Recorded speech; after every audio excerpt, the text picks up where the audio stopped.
આગળ વાત કરીએ તો અમરેલીના વાતાવરણમાં અચાનક પલટો આવ્યો। આકાશમાં કાળા વાદળો છવાયા છે। બેવડી ઋતુનો અનુભવ રાજ્યભરમાં થઈ રહ્યો છે। અનુભવથી ખેડૂતો પર ચિંતાના વાદળો ઘેરાયા છે, કારણ કે જે પ્રમાણે રાજ્યભરમાં વાતાવરણમાં પલટો જોવા મળ્યો છે તેને લઈ અમરેલીમાં પણ વાતાવરણમાં પલટો જોવા મળ્યો છે। અહીંયા ઉલ્લેખનીય છે કે હવામાન વિભાગે પણ આગામી દિવસોમાં કેટલાક વિસ્તારોમાં કમોસમી વરસાદ થશે તેવી આગાહી કરી છે। ત્યારે સંવાદદાતા કેતન વગડા ફોન લાઈન પર। કેતન, અમરેલીના વાતાવરણમાં પણ પલટો જોવા મળ્યો, શું કહી રહ્યા છે સ્થાનિકો? કારણ કે જો કમોસમી વરસાદ થાય તો ખેડૂતો માટે પણ ચિંતાનો વિષય છે।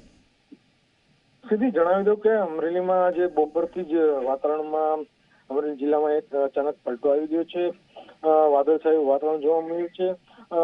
વહેલી સવારે ઠંડી તો બપોરે ગરમીનો માહોલ જોવા મળે છે। આમ છેલ્લા અઠવાડિયાથી મિશ્ર ઋતુનો અનુભવ લોકો કરી રહ્યા છે। ખાસ કરીને આજે અચાનક આકાશમાં કાળા ડિબાંગ વાદળો છવાતા ખેડૂતોમાં એક ચિંતા ફરી વળી છે।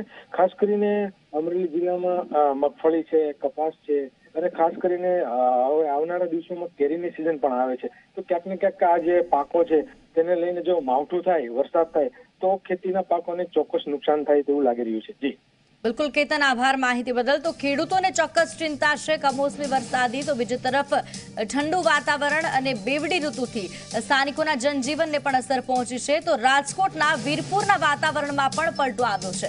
ઉનાળાની શરૂઆતમાં ચોમાસા જેવો માહોલ જોવા મળ્યો છે। આકાશમાં કાળા ડિબાંગ વરસાદી વાદળ જોવા મળ્યા છે। તો જીરું અને ધાણાનો પાક જે ખાસ કરીને વાવવામાં આવે છે તેને લઈ પણ ખેડૂતોમાં ચિંતા છે, કારણ કે જો કમોસમી વરસાદ થાય તો પાકને નુકસાન થઈ શકે।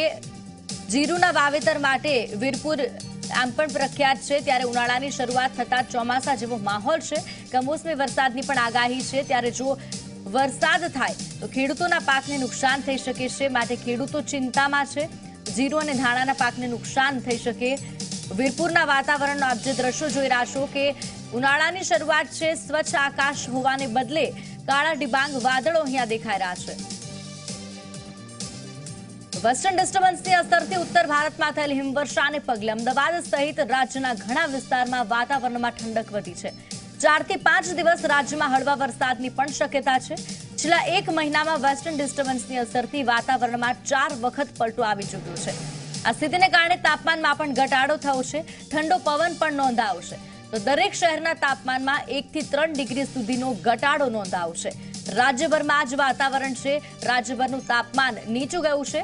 તો ઠંડીની સાથે સાથે ઠંડો પવન પણ ફૂંકાયો છે અને સૂકું અને ઠંડા પવનને કારણે બેવડી ઋતુને લઈ અને ક્યાંક ને ક્યાંક નાગરિકોમાં પણ એક ભય છે।